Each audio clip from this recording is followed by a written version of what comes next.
지영아, 이리 와. 태준 씨, 오늘은 정말 안 될 것 같아. 병원에서 2주간 쉬라고 해. 혼자 외출? 불가능. 화장실 갈 때도 따라옵니다. 아침, 점심, 저녁 하루에 몇 번을. 병원 진단 염증과 상처 2주간 절대 금지. 지영아, 이리 와. 병원에서 안 된다 했어. 괜찮아, 금방이야. 이게 사랑입니까? 통제입니까? 이야기 시작 전 구독과 좋아요 부탁드려요. 감사합니다. 저는 지영입니다. 올해 62살이에요. 5년 전 남편을 먼저 보냈습니다. 그 후로 혼자 살아왔어요. 아들은 결혼해서 서울에 있었습니다. 1년에 한두 번 보는 게 전부였어요. 명절에 전화하고 가끔 용돈 보내주고 그게 다였습니다. 외롭지 않다면 거짓말이겠죠. 하지만 그렇게 살 수밖에 없었습니다. 그러던 어느 날 제가 운영하던 미술학원에 한 남자분이 등록하셨어요. 태준 씨였습니다. 68살. 전직 경찰서장이셨대요. 그림 배우고 싶어서 왔어요. 수줍게 웃으시던 모습이 아직도 기억납니다. 처음엔 그저 수강생 중 한 분이었어요. 하지만 매주 수업이 끝나면 커피를 권하셨고 자연스럽게 이야기를 나누게 됐습니다. 지영 씨는 그림을 참 따뜻하게 그리시네요. 저도 이런 여유를 가져본 게 얼마만인지 모르겠어요.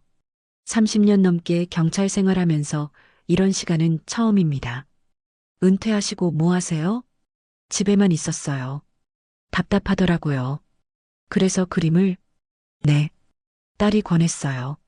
취미 하나 가지라고. 따님이 같이 사세요? 아니요, 부산에 있어요. 자주 못 봐요. 아, 지영 씨는? 저도. 아들이 서울에 있어서. 그럼 혼자 사세요? 네. 5년 전에 남편이 먼저 갔어요. 저도 3년 됐습니다. 침묵이 흘렀습니다. 더 묻지 않았어요. 외롭죠? 네. 외로워요. 같은 처지였습니다. 그래서 더 마음이 갔는지도 몰라요. 그렇게 3개월이 흘렀습니다. 어느 날 태준 씨가 조심스럽게 말을 꺼냈어요. 지영 씨 같은 분이 제 곁에 있어준다면 정말 행복할 것 같아요. 가슴이 두근거렸습니다. 이 나이에 다시 이런 감정을 느낄 줄이야. 저도 좋아요. 그렇게 우리는 재혼했습니다. 태준 씨는 경찰서장 출신이라 연금도 넉넉했어요. 지영 씨, 돈 걱정은 하지 마. 내가 다 책임질게. 학원 일도 힘들면 언제든 그만둬도 돼. 이제 편하게 살자. 처음 3개월은 정말 행복했어요. 아침마다 태준 씨가 차로 학원까지 데려다 줬습니다. 지영아, 커피 한 잔 마시고 가. 오늘 날씨 좋은데 산책할까? 저녁에 뭐 먹고 싶어? 항상 저를 챙겨줬어요. 주말마다 함께 미술관에 갔습니다. 손을 잡고 그림을 보던 시간들. 이 그림 좋다. 우리 집에도 이런 거 걸어볼까? 제가 그린 그림을 액자에 넣어 거실에 걸어주었어요. 여기 딱이네. 매일 볼 수 있게. 행복하지? 응, 정말 행복해. 그때는 진심이었습니다. 하지만 결혼 3개월이 지나면서부터였어요. 조금씩 변하기 시작했습니다. 어느 날 친구 만나러 가겠다고 했더니 태준 씨가 말했어요. 내가 데려다 줄게. 괜찮아. 혼자 갈 수 있어. 아니야, 내가 데려다 줘야지. 위험할 수도 있잖아. 처음엔 챙겨주는구나 생각했습니다. 고마웠어요. 일주일 후 마트에 혼자 가려다 또 같은 말을 들었습니다. 같이 가자. 무거운 것도 있을 텐데. 바로 앞인데 괜찮아. 그래도 같이 가는 게 낫지. 결국 함께 갔어요. 2주 후엔 미술학원도 마찬가지였습니다. 나랑 같이 가자. 수업 끝날 때까지 근처 카페에서 기다릴게. 혼자 가도 돼. 아니야, 같이 가는 게 좋아. 매번 함께 갔습니다. 학원 일이 점점 힘들어졌어요. 태준 씨가 항상 근처 카페에서 기다렸거든요. 수업 중간중간 문자가 왔습니다. 언제 끝나? 조금만 더. 배고파. 집중할 수 없었어요. 학생들도 눈치를 보기 시작했습니다. 선생님, 괜찮으세요? 네, 괜찮아요. 거짓말이었습니다. 어느 날 저녁 결심했어요. 태준 씨, 학원 정리하려고. 진짜?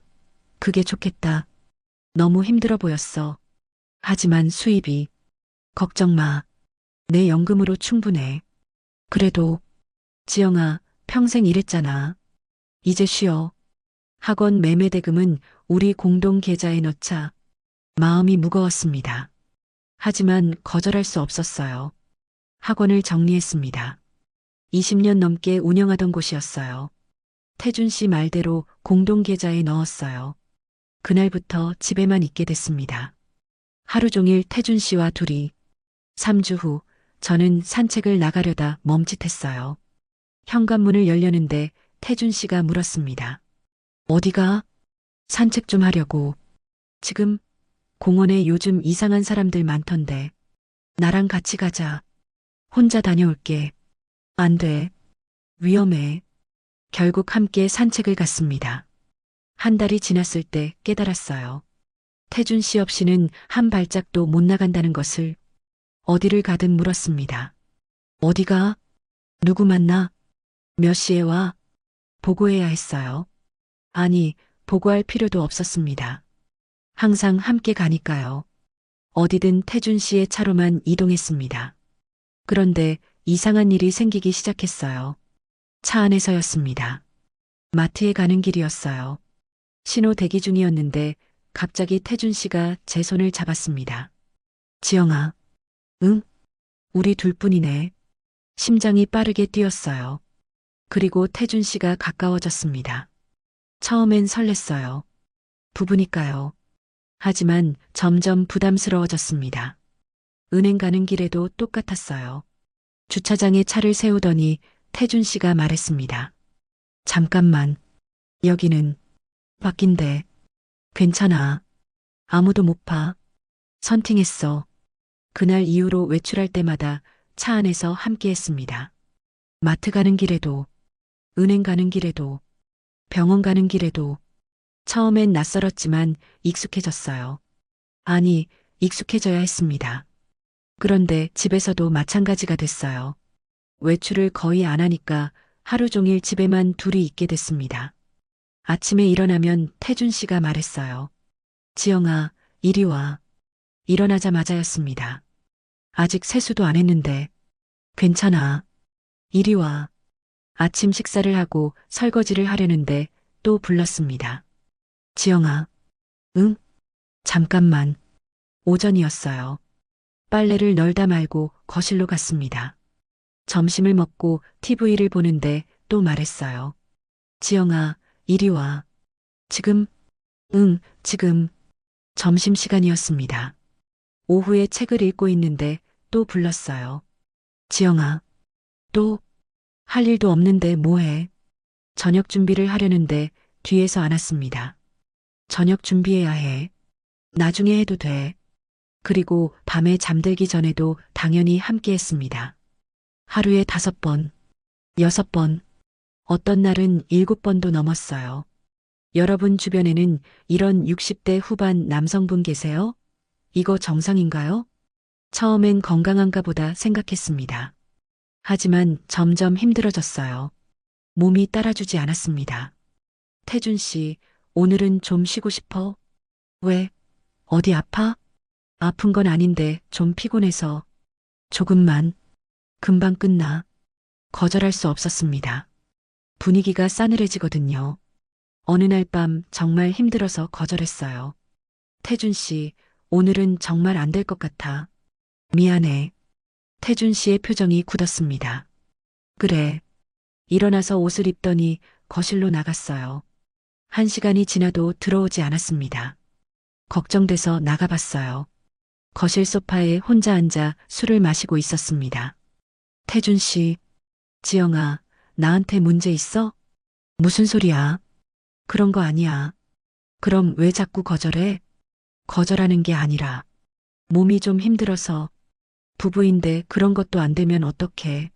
말문이 막혔습니다. 그날 밤 잠을 이룰 수 없었어요. 이불을 덮고 누워 있는데 생각이 많아졌습니다. 이게 정상인가? 다른 부부들도 이렇게 사는 건가? 나만 이상한 건가? 확신할 수 없었어요. 하지만 한 가지는 확실했습니다.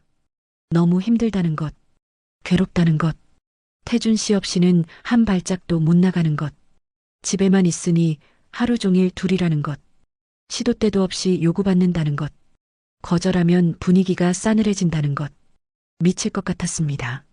하지만 어쩔 수 없었어요. 부부니까요. 사랑한다고 했으니까요. 그렇게 매일이 반복됐습니다. 아침, 점심, 저녁. 어디든 함께.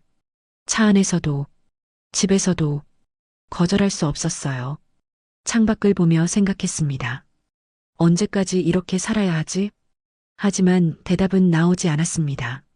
그저 하루하루를 버티는 것. 그게 제가 할 수 있는 전부였어요. 여러분도 혹시 이런 경험 있으신가요? 사랑한다는 이유로 모든 걸 참아야 한다고 생각하신 적. 저는 그때 몰랐습니다. 이건 사랑이 아니라는 걸, 통제라는 걸. 며칠이 지났습니다. 몸이 이상했어요. 아침에 일어나면 아랫배가 묵직하게 아팠습니다. 소화도 잘 안 됐어요. 밥을 먹어도 체하는 것 같았고 속이 더부룩했습니다. 온몸이 쑤셨어요. 어깨도 허리도 다리도. 거울을 봤습니다. 얼굴이 헬쑥해져 있었어요. 눈 밑에 다크서클이 생겼고 피부도 칙칙했습니다. 이렇게 계속하면 내 몸이 먼저 망가질 것 같아 병원에 가야 했어요. 하지만 혼자 가고 싶었습니다. 의사 선생님께 솔직하게 말하고 싶었어요. 태준 씨 앞에서는 말할 수 없는 것들을. 저녁 식사 시간이었습니다. 조심스럽게 말을 꺼냈어요. 태준 씨, 병원 좀 가야 할 것 같아. 수저를 놓는 태준 씨. 어디 아파? 어느 병원? 여자 문제라. 혼자 가볼게. 태준 씨의 표정이 굳었습니다. 부부인데 왜 숨겨? 나도 알아야지. 숨기는 게 아니라 부인과는 좀 더 그래. 내가 같이 가야지. 혼자 가도 괜찮아. 안 돼. 같이 가자. 어조가 단호했어요. 더 이상 말할 수 없었습니다. 다음 날 아침 병원에 갔어요. 물론 태준 씨와 함께였습니다. 차 안에서 계속 물었어요. 정확히 어디가 아파? 배가 아프고 소화도 안 되고. 언제부터? 며칠 전부터. 왜 진작 말 안 했어? 그냥 괜찮아질 줄 알았어. 다음부턴 바로 말해. 알았지? 고개를 끄덕였습니다. 병원에 도착했어요. 접수를 하고 대기실에 앉았습니다. 태준아, 여기서 기다려줘. 금방 나올게. 나도 들어갈게. 부인과인데, 남편인데 뭐가 문제야? 주변 사람들의 시선이 느껴졌어요. 부끄러웠습니다. 이름이 호명됐어요. 진료실로 들어갔습니다. 태준 씨는 진료실 바로 앞 의자에 앉았어요. 여기서 기다릴게. 진료실 문을 열고 들어가는데 손이 떨렸어요. 어떻게 오셨어요? 의사 선생님이 물었습니다.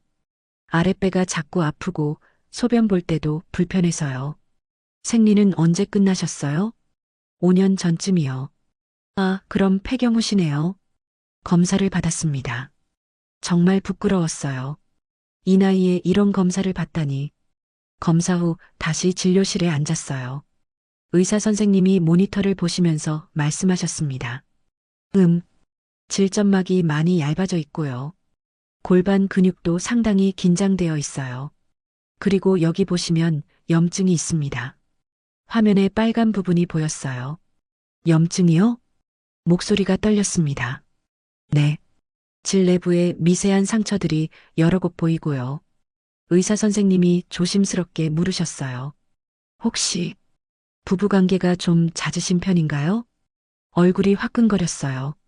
어떻게 대답해야 할지 몰랐습니다. 그게 편하게 말씀하세요.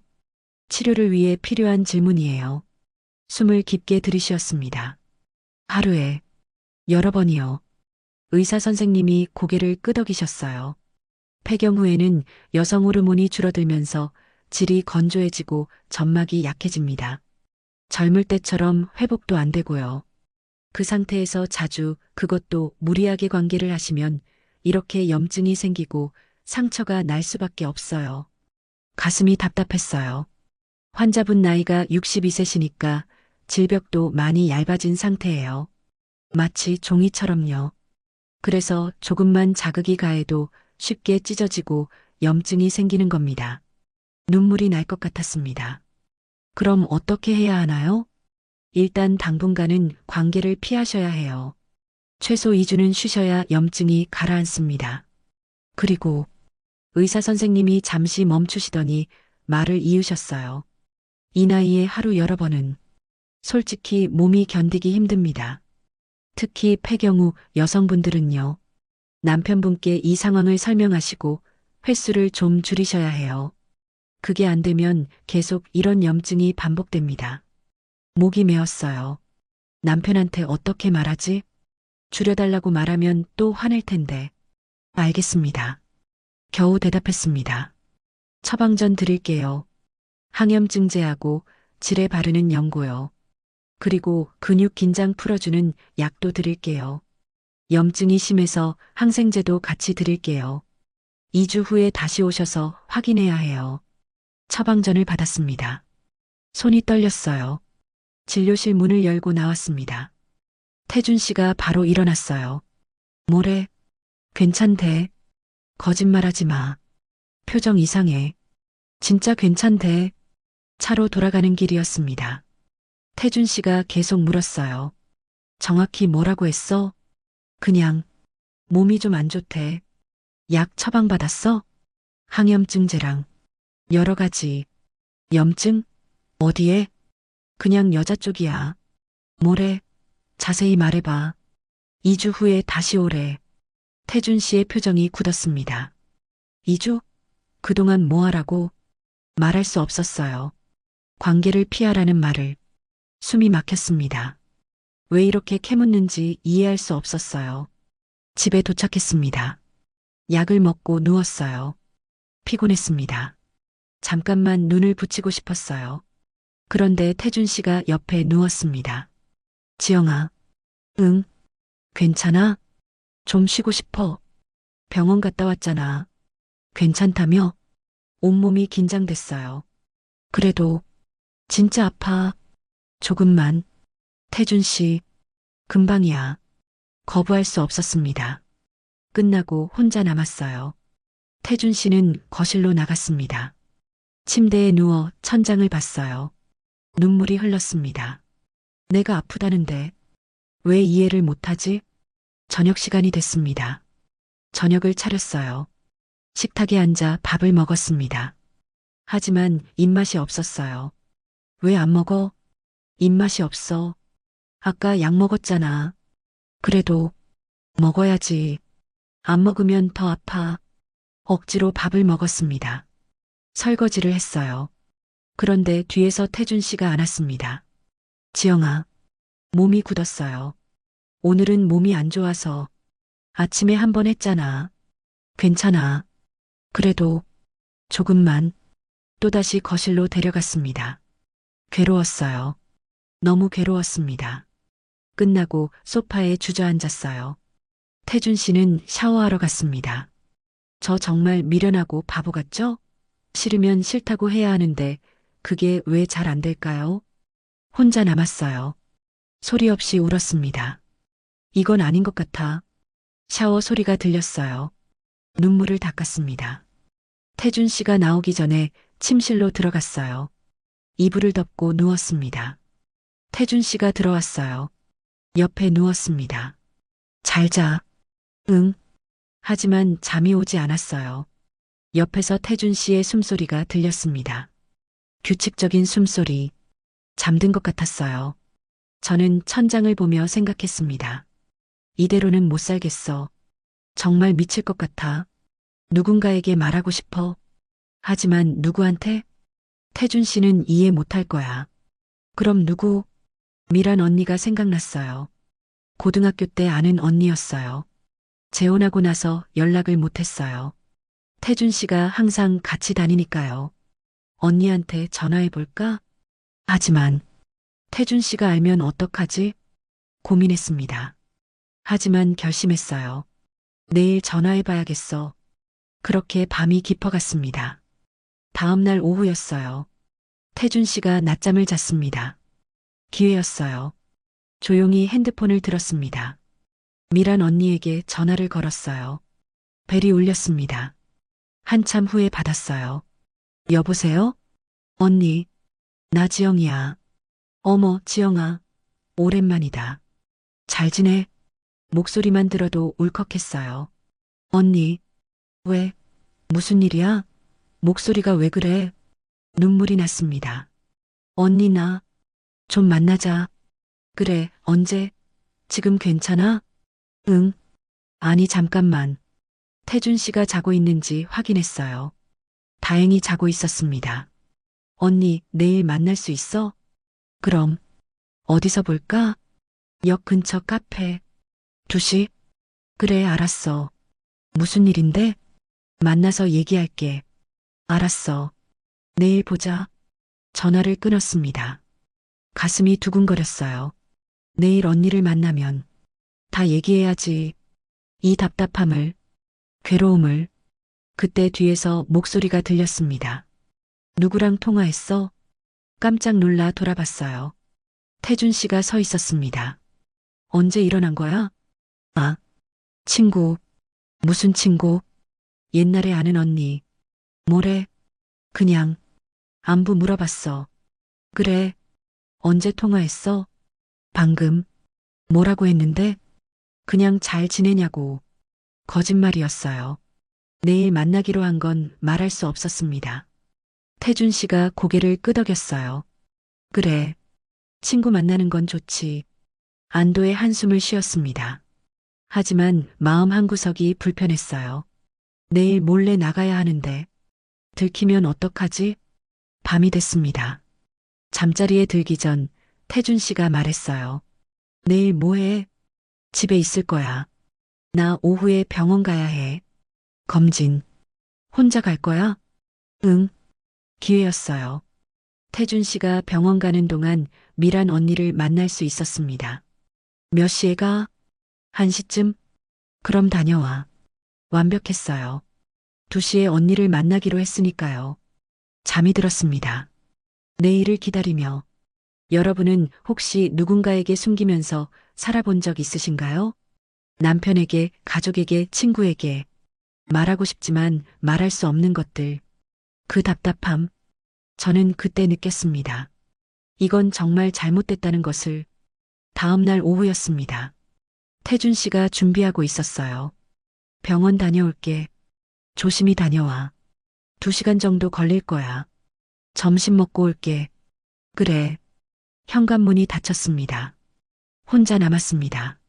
심장이 쿵쾅거렸어요. 지금이야. 서둘러야 해. 옷장을 열었습니다. 외출복을 꺼냈어요. 손이 떨렸습니다. 거울을 봤어요.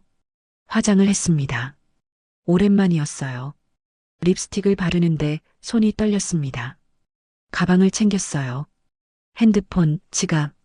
현관으로 갔습니다. 신발을 신었어요. 문 손잡이를 잡았습니다. 그런데 움직일 수가 없었어요. 들키면 어떡하지? 어디 간다고 물으면? 위치 추적하면? 두려웠습니다. 하지만 결심했어요. 나가야 해. 미란 언니가 기다려. 문을 열었습니다. 복도로 나왔어요. 엘리베이터를 탔습니다. 내려가는 동안 숨을 참았습니다. 제발 아무도 없길. 1층에 도착했어요. 햇빛이 눈부셨어요. 몇 개월 만에 혼자 나오는 거였습니다. 나 혼자 나왔어. 택시를 잡았어요. 거의 1년 만에 혼자 타는 택시였습니다. 역으로 가주세요. 기사님이 출발했어요. 창밖을 봤습니다. 낯선 풍경들. 아니, 낯설지 않았어요. 그냥 오랜만이었습니다. 내가 왜 이러고 있지? 남편 몰래 친구 만나러 가는 게 뭐라고. 눈물이 날 것 같았어요. 핸드폰이 진동했습니다. 깜짝 놀라봤어요. 광고 문자였습니다. 한숨을 쉬었어요. 카페에 도착했습니다. 내리면서 주변을 둘러봤습니다. 혹시 아는 사람이 있을까봐 카페 안으로 들어갔어요. 미란 언니가 손을 흔들었습니다. 지영아, 달려갔어요. 언니를 보는 순간 울컥했습니다. 언니, 어머, 얼굴이 많이 안 좋다. 눈물이 났어요. 언니, 나 괜찮아. 천천히 얘기해. 커피를 주문했어요. 언니가 제 손을 잡았습니다. 무슨 일이야? 어제 전화할 때부터 목소리가 이상했어. 한참을 말을 못했어요. 어디서부터 얘기해야 할지 몰랐습니다. 언니, 나 요즘 너무 힘들어. 왜? 남편이랑 안 좋아? 고개를 끄덕였어요. 안 좋은 정도가 아니야. 언니 나 미칠 것 같아. 뭐, 무슨 일인데? 모든 걸 털어놓았습니다. 어디든 데려다주고 데리러 와. 혼자는 한 발짝도 못 나가. 친구 만나러 가는 것도 몰래 와야 해. 그리고 집에만 있으니까 하루 종일 둘이잖아. 아침, 점심, 저녁. 시도 때도 없이 하루에 5번, 6번. 어떤 날은 7번도 넘어. 힘들어서 손으로도 해주고 그래. 거절하면 분위기가 싸늘해져. 병원 갔는데 의사가 염증이랑 상처가 있대. 2주간 쉬래. 근데 남편한테 어떻게 말해. 근데 그 말 듣고도 집에 와서 또 언니 나 너무 괴로워. 정말 미칠 것 같아. 말하다가 울음이 터졌습니다. 미란 언니가 휴지를 건넸어요. 표정이 굳어 있었습니다. 지영아, 응, 그거 정상 아니야. 알아. 그건 통제야. 통제. 사랑이 아니라 소유야. 근데 어떡해. 부부잖아. 사랑한다고 하는데. 그게 사랑이야? 너 지금 감옥에 갇혀 사는 거야. 감옥. 그 단어가 가슴에 꽂혔습니다. 맞았어요. 감옥이었습니다. 나갈 수도 없고 거절할 수도 없고 숨 쉴 수도 없는. 언니 말이 맞아. 감옥이야. 이혼해야 하는 거 아니야? 이혼? 생각해 본 적 없었어요. 아니, 생각하기 무서웠습니다. 이혼하면 또 혼자잖아. 혼자 사는 게 낫지. 지금보다는. 지영아, 지금 너 행복해? 대답할 수 없었어요. 행복하지 않았으니까요. 그때 핸드폰이 울렸습니다. 태준 씨였어요. 심장이 멎는 줄 알았습니다. 어떻게 알았지? 병원 간다고 했는데 손이 떨렸어요. 미란 언니와 눈이 마주쳤습니다. 받아야 해? 응. 휴대폰을 들었어요. 여보세요? 지금 어디야? 차가운 목소리였습니다.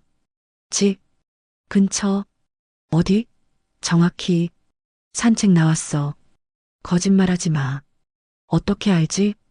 친구 만나러 왔어. 어디? 주소 보내. 왜? 데리러 갈게. 혼자 갈 수 있어. 안 돼. 위치 켜놔. 지금 당장. 병원 안 가? 이미 다녀왔어. 빨리 끝났어. 주소 안 보내면 직접 찾아갈 거야. 위치 추적하면 돼. 목소리가 협박조였어요. 알았어. 전화가 끊겼습니다. 미란 언니가 물었어요. 뭐래? 데리러 온대. 벌써? 응. 병원 빨리 끝났대. 지영아, 언니 가봐야 해. 커피도 다 못 마셨어요. 일어났습니다. 미안해, 언니. 다음에 다시 만나자. 지영아, 너 지금 감옥에 갇혀 사는 거야. 제발 정신 차려. 언니의 말이 계속 울렸습니다. 카페를 나왔어요. 택시를 탔습니다. 집 근처 편의점 앞으로 가달라고 했어요. 도착해서 주소를 보냈습니다. 10분 후 태준 씨의 차가 도착했어요. 현관 앞에 서 있었습니다. 팔짱을 끼고 가슴이 철렁했어요. 차에 탔습니다. 미안해. 답답해서. 왜 주소 안 보냈어? 깜빡했어. 거짓말하지 마. 일부러 안 보낸 거지. 아니야. 몰래 만나면 안 되는 거 아니야? 몰래가 아니라 그냥 친구 만난 거야. 그럼 왜 말 안 하고 나갔어? 병원 간다고 해서. 물어봤으면 데려다 줬잖아. 혼자 가고 싶었어. 왜? 나랑 같이 가면 안 돼? 대답할 수 없었어요. 침묵이 흘렀습니다. 집에 도착했어요. 현관문을 열고 들어갔습니다. 태준 씨가 뒤따라 들어왔어요. 말이 없었습니다. 무거운 공기가 흘렀어요. 더 무서웠습니다. 화를 내는 것보다 저녁 시간이 됐어요. 저녁을 차렸습니다. 식탁에 마주 앉았어요. 여전히 말이 없었습니다. 맛있게 먹어. 밥을 먹었어요. 하지만 목으로 넘어가지 않았습니다. 설거지를 했어요. 태준 씨는 소파에 앉아 TV를 봤습니다.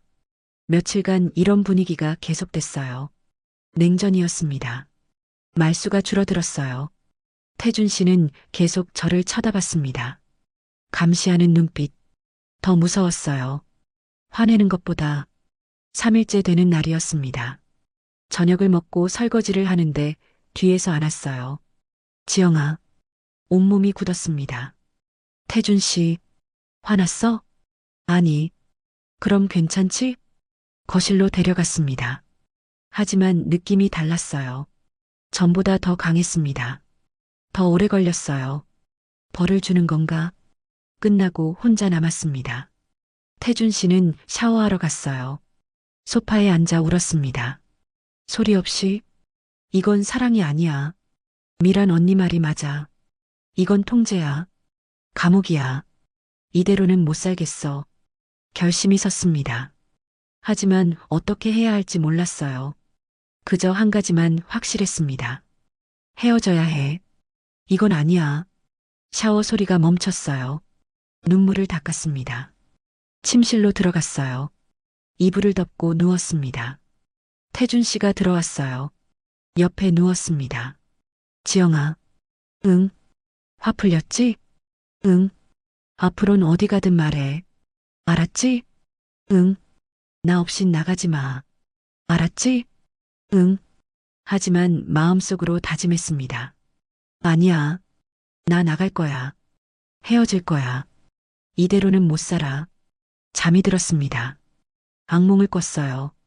갇힌 곳에서 나가려고 문을 두드렸습니다. 하지만 열리지 않았어요. 소리쳤지만 아무도 들어주지 않았습니다. 숨이 막혔어요. 깨어났습니다. 새벽이었어요. 옆에서 태준 씨가 자고 있었습니다. 창밖을 봤어요. 아직 어두웠습니다. 생각했어요. 어떻게 헤어지지? 말을 꺼내야 해. 하지만 어떻게? 두려웠습니다. 하지만 결심은 변하지 않았어요. 여러분도 혹시 갇혀 있다고 느낀 적 있으신가요? 사랑이라는 이름으로, 부부라는 이유로, 나가고 싶지만 나갈 수 없는 곳. 저는 그때 알았습니다. 진짜 감옥은 쇠창살이 아니라는 것을. 일주일이 지났습니다. 냉장고가 비어 있었어요. 장을 봐야 했습니다. 태준 씨, 슈퍼 좀 다녀올게. 태준 씨가 일어났어요. 내가 데려다 줄게. 바로 앞인데 괜찮아. 그래도 같이 가자. 한숨을 쉬었습니다. 결국 함께 나갔어요. 아파트 단지 앞 슈퍼였습니다. 걸어서 3분 거리. 하지만 혼자 갈 수 없었어요. 슈퍼 입구에 도착했습니다. 나 담배 피우고 올게. 천천히 봐. 태준 씨가 밖에 남았어요. 감시당하는 기분이었습니다. 슈퍼 안으로 들어갔어요. 장바구니를 들었습니다. 채소, 과일, 우유를 담았어요. 그때 뒤에서 목소리가 들렸습니다. 어머, 지영 씨. 돌아봤어요. 같은 아파트 동에 사는 이웃 아줌마였습니다. 아, 안녕하세요. 요즘 통 안 보이시더니. 잘 지내셨어요? 네. 잘 지냈어요. 남편분이 은퇴하셨다며요? 같이 다니시나 봐요. 네. 부러워라. 아줌마가 웃으셨어요. 하지만 저는 웃을 수 없었습니다. 우리 남편은 나 혼자 두고 매일 돌아다니는데 친구들도 만나고 당구장도 가고 나도 나대로 요가도 다니고 친구들이랑 등산도 가고 그러시구나. 부부가 너무 붙어 있으면 답답하잖아요. 각자 시간도 가져야 하고 아줌마의 말이 귓가를 맴돌았습니다. 각자 시간. 저에게는 없는 것. 지영 씨는 취미 생활 안 하세요? 요즘은 잘 안 해요. 아까워라.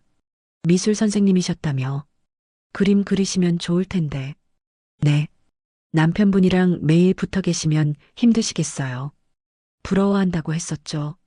하지만 이젠 힘들다고 하네요. 다른 사람 눈에도 이상해 보이나 봅니다. 그럼 전 이만. 건강하세요. 네, 안녕히 가세요. 혼자 남았습니다. 장바구니를 들고 멍하니 서 있었어요. 부부가 너무 붙어 있으면 답답하다. 각자 시간을 가져야 한다. 다른 부부들은 다 그렇게 사는데 나는 왜 나만 이상한 건가? 아니면 우리 관계가 이상한 건가? 계산대로 갔습니다. 계산하면서도 계속 생각했어요. 나는 왜 혼자 못 다니지? 왜 슈퍼도 혼자 못 와? 왜 친구도 몰래 만나야 하지? 이게 정상인가? 눈물이 날 것 같았습니다. 계산을 마쳤어요. 봉투를 들고 밖으로 나갔습니다. 태준 씨가 담배를 피우고 있었어요. 다 샀어? 응. 오래 걸렸네. 이웃을 만나서. 무슨 이웃? 같은 동에 사시는 분. 뭐라고 하던데? 그냥 잘 지내냐고. 오래 얘기하던데. 별거 아니야. 집으로 걸어갔습니다. 태준 씨가 봉투를 들어줬어요. 무거워. 내가 들게. 괜찮아. 내가 들게. 집에 도착했어요. 점심을 차렸어요. 식탁에 마주 앉았습니다. 맛있게 먹어. 응. 밥을 먹었어요. 하지만 아줌마의 말이 계속 맴돌았습니다. 각자 시간을 가져야 한다. 부부가 너무 붙어 있으면 답답하다. 식사를 마쳤어요. 설거지를 했습니다. 그런데 뒤에서 태준 씨가 안았어요. 지영아. 심장이 빨리 뛰었습니다. 긴장했어요. 설거지 끝내고. 지금 물 나와 있어. 잠깐만이면 돼. 거실로 데려갔습니다. 소파에 앉았어요. 하지만 제 마음은 다른 곳에 있었습니다. 이건 사랑이 아니야. 이건 통제야. 소유야. 미란 언니 말이 맞아. 끝났습니다. 태준 씨는 샤워하러 갔어요. 저는 소파에 앉아 있었습니다. 창밖을 봤어요. 아이들이 놀고 있었습니다. 자유롭게 뛰어다니는 모습 부러웠어요. 나도 저렇게 자유롭고 싶어. 혼자 걷고 싶어. 혼자 버스 타고 싶어. 친구 만나고 싶어. 그림 그리고 싶어. 살고 싶어. 눈물이 흘렀습니다. 소리 없이 울었어요. 너무 괴로워. 정말 미칠 것 같아. 이대로는 못 살겠어. 샤워 소리가 멈췄습니다. 눈물을 닦았어요. 부엌으로 갔습니다. 저녁 준비를 시작했어요. 칼로 채소를 썰었습니다. 손이 떨렸어요. 화가 났습니다. 누구한테? 태준 씨한테? 아니면 나한테? 이렇게 참고 있는 나한테? 칼을 세게 내리쳤어요. 도마 위에서 소리가 났습니다. 뭐해? 뒤에서 태준 씨가 물었어요. 저녁 준비. 조심해. 다쳐. 응. 저녁을 차렸습니다. 식탁에 앉았어요. 밥을 먹었습니다. 말이 없었어요. 오늘 조용하네. 피곤하네. 아직도 몸이 안 좋아? 조금. 또 병원 가야 하나? 괜찮아. 그래. 얼굴이 안 좋은데. 피곤해서 그래. 식사를 마쳤어요. 설거지를 했습니다. 접시를 씻으면서 생각했어요. 언제까지 이렇게 살 수 있을까? 1년? 2년? 5년? 아니, 한 달도 못 버틸 것 같아. 내 몸이 먼저 망가질 거야. 아니, 정신이 먼저 망가질 거야. 설거지를 마쳤어요. 수건으로 손을 닦았습니다. 거실로 갔어요. 태준 씨가 TV를 보고 있었습니다. 옆에 앉았어요. 지영아. 응? 이리 와. 또였습니다. 온몸에 힘이 빠졌어요. 조금 있다가. 지금 저녁 먹고 바로 하면 안 좋아요. 괜찮아. 손을 잡아당겼습니다. 거부할 수 없었어요. 함께 했습니다. 끝나고 침실로 들어갔어요. 이불을 덮고 누웠습니다. 태준 씨가 옆에 누웠어요. 잘 자. 응. 눈을 감았습니다. 하지만 잠이 오지 않았어요. 옆에서 태준 씨의 숨소리가 들렸습니다. 규칙적인 숨소리. 잠든 것 같았어요. 천장을 봤습니다. 어둠 속에서 생각했어요. 이대로는 못 살겠어. 절대로 못 살아. 헤어져야 해. 말해야 해. 용기를 내야 해. 결심했습니다. 내일 아침 말을 꺼내기로. 두려웠어요. 하지만 이대로는 더 두려웠습니다. 새벽까지 잠을 이룰 수 없었어요. 생각이 많아졌습니다. 뭐라고 말하지? 헤어지자고 바로 말해야 하나? 아니면 먼저 혼자 다니게 해달라고 할까? 그게 먼저인가? 머릿속이 복잡했어요. 하지만 한 가지는 확실했습니다. 더 이상은 못 참아. 내일 말한다. 그렇게 밤이 깊어갔습니다. 창밖이 서서히 밝아왔어요. 새벽이었습니다. 태준 씨는 여전히 자고 있었어요. 저는 눈을 뜨고 천장을 봤습니다. 오늘이다. 오늘 말한다. 용기를 내자. 심호흡을 했어요. 가슴이 두근거렸습니다. 두려웠지만 결심은 변하지 않았어요. 해가 떠올랐습니다. 새로운 하루가 시작됐어요. 그리고 제 새로운 시작도. 여러분도 혹시 결심하신 적 있으신가요? 더 이상은 못 참겠다고. 이대로는 못 살겠다고. 용기가 필요한 순간들. 저는 그날 아침 알았습니다. 용기는 두렵지 않은 게 아니라 두려워도 행동하는 거라는 것을. 아침이 밝았습니다. 태준 씨가 먼저 일어났어요. 저도 일어났습니다. 세수를 하고 부엌으로 갔어요. 아침을 차렸습니다. 손이 떨렸어요. 오늘 말한다. 용기를 내자. 식탁에 앉았습니다. 태준 씨가 나왔어요. 잘 잤어? 응. 밥을 먹었습니다. 입맛이 없었어요.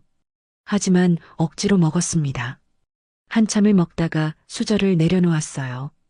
태준 씨. 응? 할 말 있어. 태준 씨가 저를 봤습니다. 뭔데? 심호흡을 했어요. 난 혼자 다닐 수 있게 해줘. 수저를 놓는 태준 씨. 왜 갑자기? 갑자기가 아니야. 계속 생각했어. 무슨 말이야? 친구도 혼자 만나고 마트도 혼자 가고 싶어? 내 발로 걷고 싶어? 태준 씨의 표정이 굳었습니다. 위험해. 위험해도 괜찮아. 안 괜찮아. 무슨 일 생기면 어떡해. 부부잖아. 내가 지켜줘야지. 난 지킴이 필요 없어. 지영아. 목소리를 높였어요. 난 자유롭고 싶어. 태준 씨가 놀란 표정을 지었습니다. 조용히 말했어요. 태준 씨 없이도 괜찮았어. 그게 무슨 말이야. 같이 살 수 없을 것 같아. 침묵이 흘렀습니다. 긴 침묵이었어요. 태준 씨의 얼굴이 하얘졌습니다. 내가 뭘 잘못했어? 잘못이 아니라. 그럼 뭐야? 왜? 난 너무 괴로워. 뭐가 괴로운데? 통제받는 게 너무 힘들어. 통제? 나 사랑해서 챙기는 건데. 그게 사랑이 아니야. 뭐? 시도 때도 없이 요구받는 것도 힘들어. 부부인데 그게 문제야? 난 내 삶을 살고 싶어. 태준 씨가 비웃었습니다. 내 삶? 돈은 누가 벌어? 가슴이 철렁했어요. 학원도 접었잖아. 누구 돈으로 사는데? 내 연금으로 먹고 사는 주제에. 눈물이 났습니다. 학원 정리한 돈은 내 돈이야. 그거 공동계좌에 넣었잖아. 이혼하면 그것만 가져갈 거야? 두려웠습니다. 정말 혼자 살 수 있을까? 하지만 그래도 떠나고 싶어. 거절하면 분위기 싸늘해지는 것도 힘들어.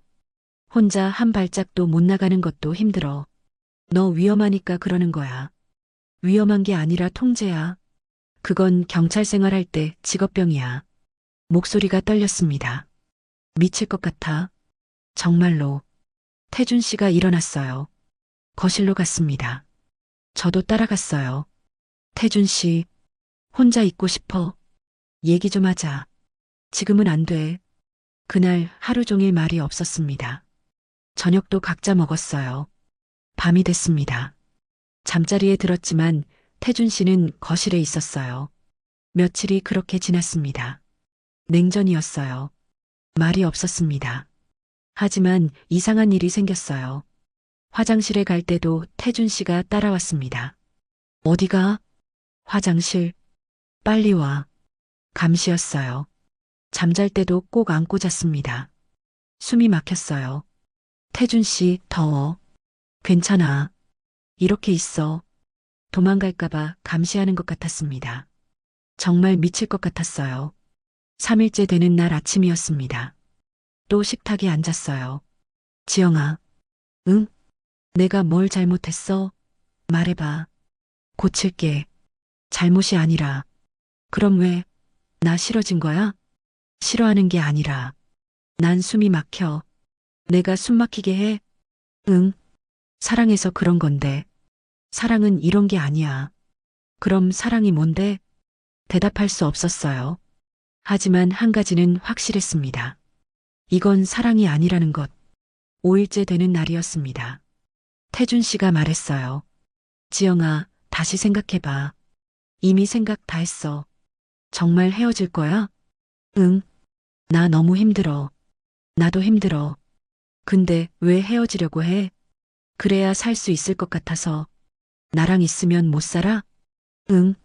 미안하지만. 태준 씨가 고개를 떨어뜨렸습니다. 일주일째 되는 날이었어요. 아침 식탁에서 태준 씨가 물었습니다. 정말 마음 안 바뀌어? 응. 정말? 정말. 긴 침묵이 흘렀어요. 알았어. 뭐? 이혼하자. 정말? 응. 내가 그렇게 힘들면. 미안해. 나도 미안해. 짧은 대화였지만 그것으로 충분했습니다. 그날부터 끝을 향해 갔어요. 한 달이 지났습니다. 서류에 사인했습니다. 태준 씨도 사인했어요. 말없이 일어나 나가는 뒷모습을 봤습니다. 끝났구나. 드디어 다시 혼자가 됐습니다. 이상한 기분이었어요. 슬프지 않았습니다. 후회도 없었어요. 오히려 홀가분했습니다. 아들에게 전화했어요. 엄마 이혼했어. 괜찮아요? 응, 괜찮아. 왜요?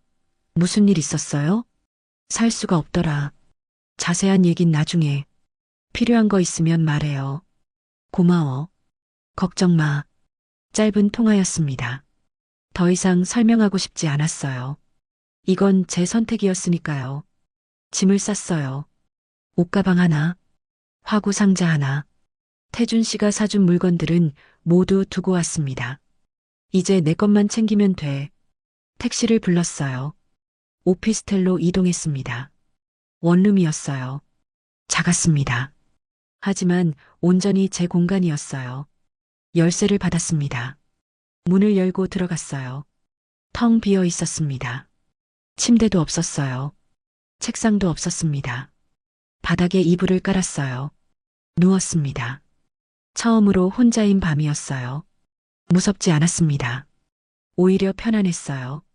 창문을 열었습니다. 바람이 들어왔어요. 이게 바람이구나. 이게 자유구나. 몇 개월 만에 느끼는 것. 울다가 웃다가 했습니다. 행복했어요. 정말로. 다음 날 아침 눈을 떴습니다. 어디가? 묻는 사람이 없었어요. 누구 만나? 추궁하는 사람도 없었습니다. 마음대로 일어나도 됐어요.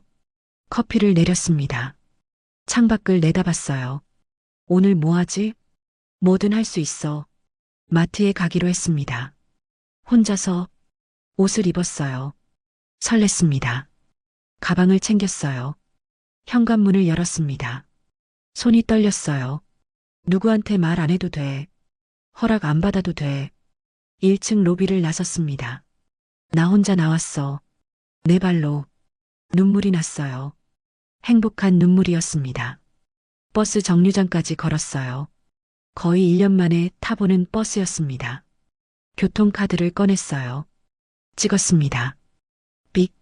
그 소리가 반가웠습니다. 창가 자리에 앉았어요. 창밖을 봤습니다. 풍경이 지나갔어요. 눈물이 흘렀습니다. 이게 자유구나. 이게 내 삶이구나. 옆에 할머니가 걱정스럽게 봤어요. 괜찮으세요? 네. 왜 우세요? 너무 좋아서요. 네, 너무 행복해서요. 할머니가 미소 지었습니다. 좋은 일 있으셨나 봐요. 네, 정말 좋은 일이요. 마트에 도착했어요. 장을 봤습니다. 채소, 과일, 우유. 무거웠지만 기분이 좋았어요. 내가 혼자 왔다. 내가 고르고, 내가 사고, 내가 들고 간다. 버스를 타고 집으로 돌아갔습니다.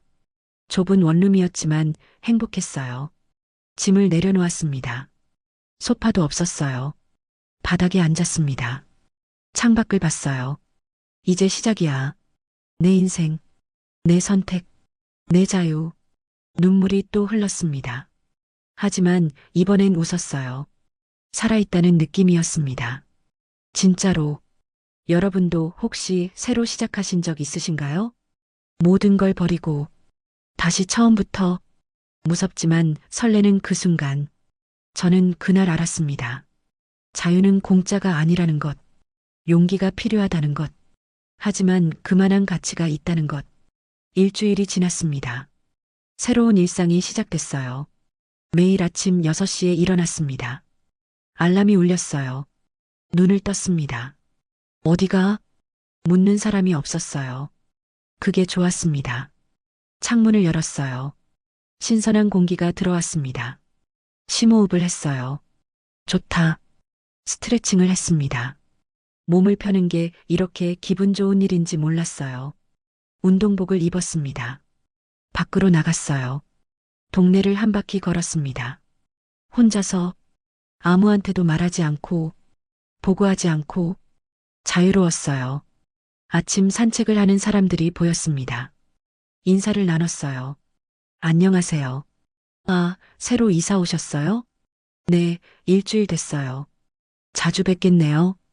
저도 매일 산책해요. 그러시구나. 좋은 아침이에요. 좋은 아침이에요. 30분을 걸었습니다. 집으로 돌아왔어요. 아침을 먹었습니다. 혼자 먹는 밥이었지만 맛있었어요. 설거지를 했습니다. 지영아, 부르는 사람이 없었어요. 계획을 세웠습니다. 오늘은 뭐 하지? 마트도 가야 하고, 은행도 가야 하고, 책도 사고 싶고, 다 할 수 있었어요. 혼자서 며칠이 그렇게 지났습니다. 어느 날 미란 언니에게서 전화가 왔어요. 지영아, 언니, 잘 지내? 응, 정말 잘 지내. 목소리가 완전 달라졌다. 그치? 나도 느껴. 이혼했다며. 축하해. 웃음이 났어요. 고마워, 언니. 토요일에 시간 있어? 응, 있어. 산악회 같이 갈래? 산악회? 응. 우리 동네 60대 언니들 모임이야. 매주 산 타러 가. 나 갈 수 있을까? 당연하지. 이제 아무도 너 못 가게 안 해. 가슴이 벅차올랐습니다. 그래, 갈게. 토요일 아침 8시. 산 입구에서 만나자. 알았어. 전화를 끊었어요. 설렜습니다. 산을 오른 게 얼마만인지. 토요일이 기다려졌어요. 토요일 아침이 왔습니다. 일찍 일어났어요. 등산복을 꺼냈습니다. 몇 년 만인지 모를 옷이었어요. 입어봤습니다. 좀 작았지만 괜찮았어요. 등산화 끈을 묶었습니다. 손이 떨렸어요. 설렘이었습니다. 거울을 봤어요.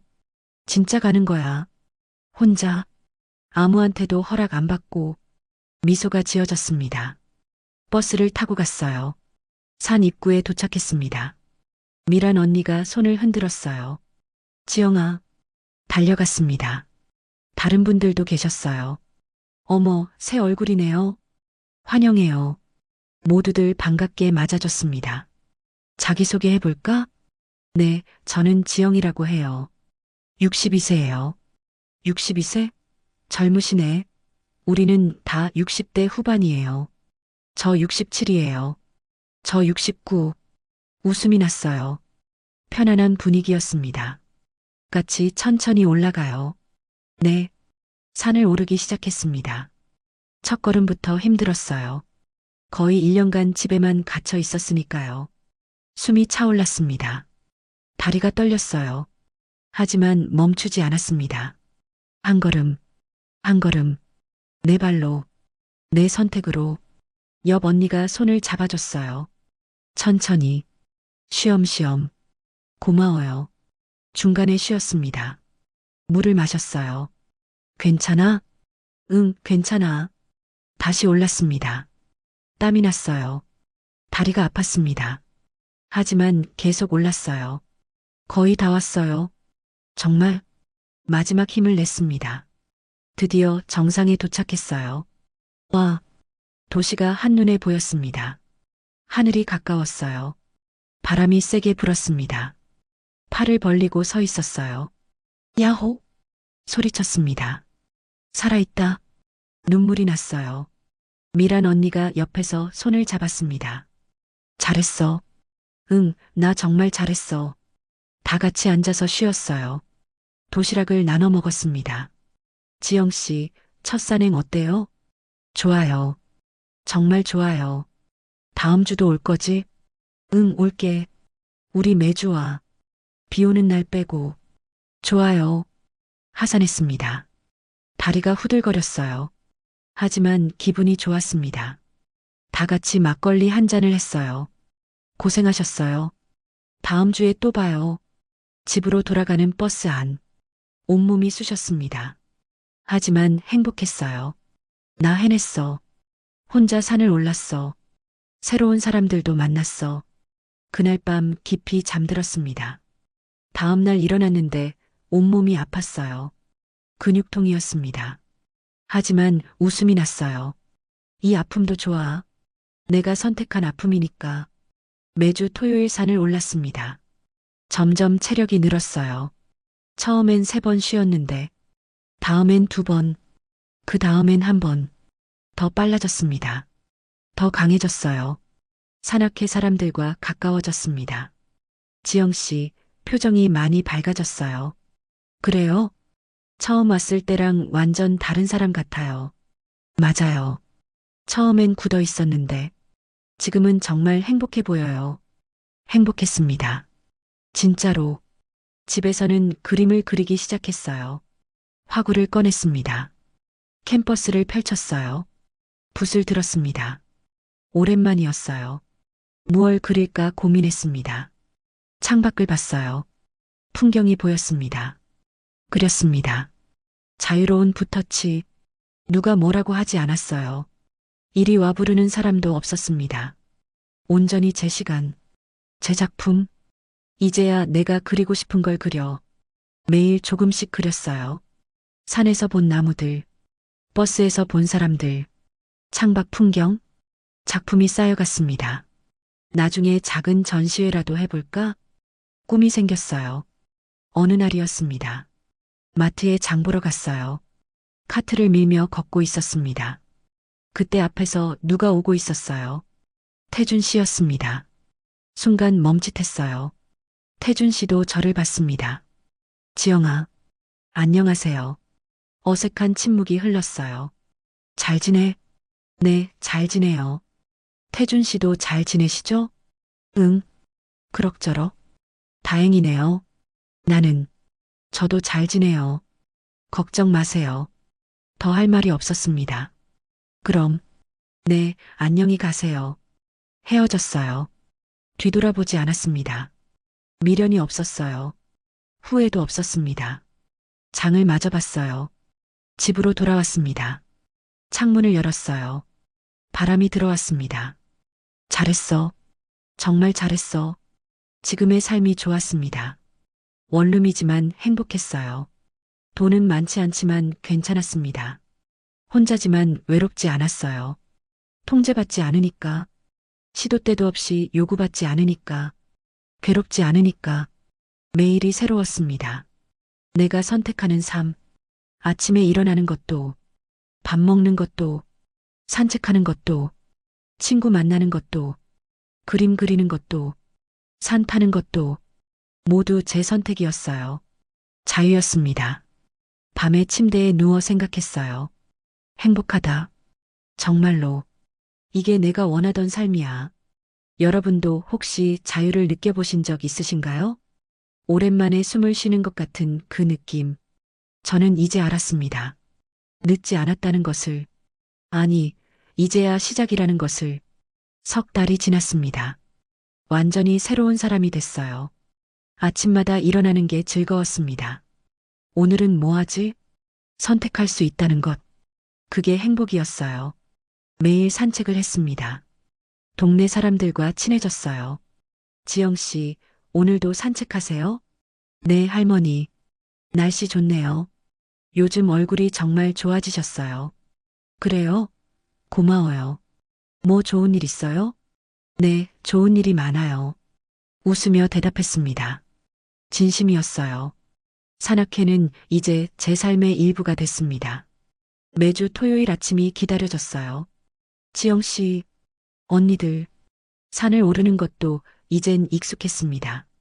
처음처럼 힘들지 않았어요. 오히려 즐거웠습니다. 지영 씨, 완전 달라졌어요. 처음 왔을 때는 한 번도 웃지 않았는데, 지금은 계속 웃어요. 맞아요.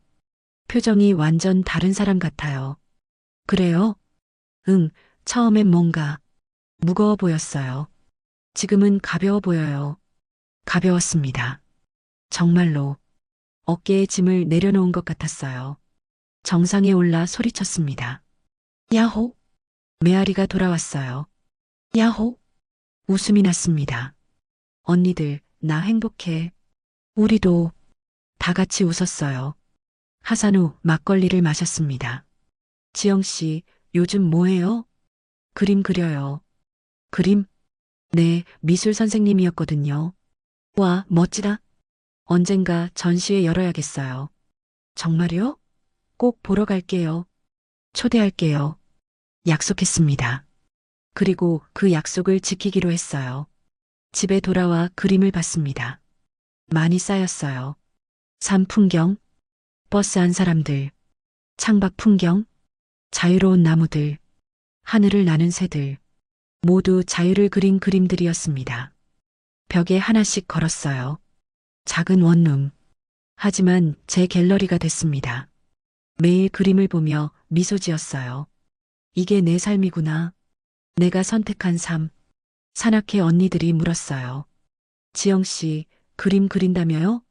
네, 취미로. 우리한테도 보여줘요. 다음 주 하산 후 핸드폰으로 그림 사진을 보여줬어요. 와, 진짜 잘 그리시네. 이거 우리가 오른 산 아니에요? 맞아요. 지난주에 올랐던. 감동이에요. 칭찬이 쑥스러웠지만 기분이 좋았어요. 액자에 넣어서 집에 걸었어요. 멋지다. 우리도 하나씩 받고 싶은데? 웃음이 났습니다. 그려드릴게요. 정말요? 응, 우리 산. 행복했습니다. 이게 내가 원하던 삶이야. 그림 그리고 친구들과 웃고 자유롭게. 다음 날부터 일상이 계속됐습니다.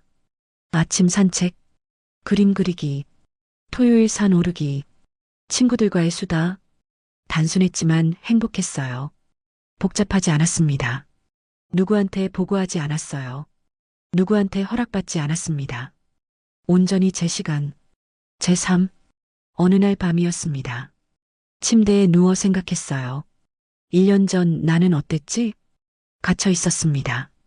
숨 쉴 수 없었어요. 미칠 것 같았습니다. 지금 나는 자유로웠습니다. 숨 쉴 수 있었어요. 행복했습니다. 정말 잘했어. 헤어지길 잘했어. 후회가 없었어요. 전혀. 창밖을 봤습니다. 달이 떠 있었어요. 예뻤습니다. 좋은 밤이다. 눈을 감았어요. 깊이 잠들었습니다. 편안한 잠이었습니다. 아침이 밝았어요. 또 새로운 하루가 시작됐습니다. 행복하다. 진심이었어요. 원룸이었지만 괜찮았습니다. 돈이 많지 않았지만 괜찮았어요. 혼자였지만 외롭지 않았습니다. 이게 삶이구나. 이게 진짜 사는 거구나. 그날 밤 일기를 썼습니다. 오랜만이었어요. 오늘도 행복했다. 산을 올랐다. 친구들과 웃었다. 그림을 그렸다. 자유로웠다. 살아있었다. 감사하다. 일기를 덮었어요. 미소 지었습니다. 내일도 좋을 거야. 확신했습니다. 여러분도 혹시 다시 시작하신 적 있으신가요? 포기했던 것들을, 잃었던 자신을 저는 찾았습니다. 제 자신을, 제 삶을, 제 자유를. 늦지 않았어요. 아니, 때가 맞았습니다. 지금이 딱 좋았어요. 어떻게 여기까지 왔을까요? 용기를 냈어요. 같이 살 수 없을 것 같아. 선언했어요. 무서웠습니다. 63세에 혼자가 되는 게, 하지만 했어요. 그리고 후회하지 않아요. 전혀. 여러분도 혹시 갇혀 있나요? 통제받고 있나요? 시도 때도 없이 요구받고 있나요? 거절하면 분위기가 싸늘해지나요? 너무 괴로워서 미칠 것 같나요? 걸을 수 있습니다. 당신의 발로. 혼자 걷는 게 무섭죠? 알아요. 그게 진짜 살아있다는 느낌이었습니다. 이 나이에도 할 수 있어요. 늦지 않았어요. 아니, 지금부터 시작입니다. 진짜 제 삶이, 제 선택이 지금부터 시작이에요. 여러분도 시작하세요. 분명 늦게 핀 지혜 시청자분들은 모두 다정하고 좋은 남편이시겠지만 배려도 없이 자기 생각만 하는 그런 분이 옆에 계시다면 용기 내세요. 여러분이 가장 소중합니다. 이 세상에 단 하나의 존재인 여러분이십니다. 오늘부터, 지금부터 한 걸음씩 제 발로 걸어가세요. 당신의 삶을 향해. 무섭지만 괜찮아요. 그게 용기니까요. 외로우신가요? 그 외로움의 에너지를 다른 걸로 승화시키는 겁니다. 저는 오늘도 걸어요. 내일도 걸을 거예요. 사랑은 떠났지만 저는 여전히 저로 남았습니다. 아니, 더 강해졌어요. 외로움 속에서 깨달았어요. 끝까지 나를 지켜줄 사람은 결국 나였다는 것을. 이제 저는 지영으로 살아갑니다. 누구의 아내가 아닌 저 자신의 이름으로요. 이 여정은 결국 나를 알아가는 길이었습니다. 황혼의 깊이 있는 이야기들을 계속 보시려면 구독과 알림 설정으로 함께 해주시고 좋아요로 응원해주세요. 여러분의 클릭 하나로 제가 영상을 제작하는데 큰 힘이 됩니다. 인생의 황혼에서 다시 피는 늦은 사랑과 우리 모두가 경험할 수 있는 외로움과 용기에 대해 이야기하는 늦게 핀 지혜였습니다.